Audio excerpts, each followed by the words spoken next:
Europe 1. Écoutez le monde changer. Le journal Mathieu Béliard, Théo Manval. Tous les élèves retourneront-ils en classe d'ici la fin de l'année scolaire ? Le gouvernement doit détailler demain ce qu'il prévoit pour les lycées, mais aussi les écoles et les collèges qui n'ont rouvert qu'en partie dans les zones vertes. Et je vous le disais, beaucoup de parents d'élèves s'impatientent. Beaucoup veulent retourner travailler. Ils ont été rassurés parce qu'ils ont vu dans les établissements rouverts et ils ne comprennent pas pourquoi leurs enfants n'ont toujours pas de place.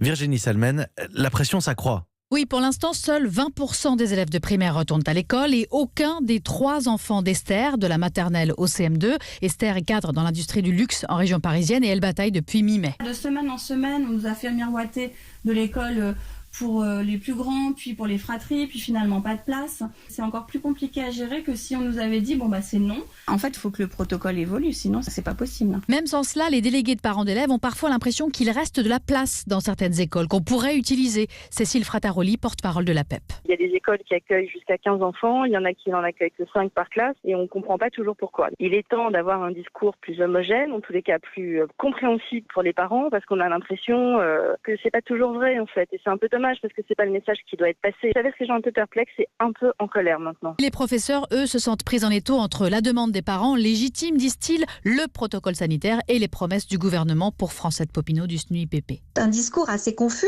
des hommes politiques, en tout premier lieu du ministre de l'Éducation nationale, qui laisse entendre que progressivement on prendra de plus en plus d'enfants, alors que le protocole ne le permet pas. Et un assouplissement de ce protocole n'est pas pour l'instant à l'ordre du jour. Virginie Salmen.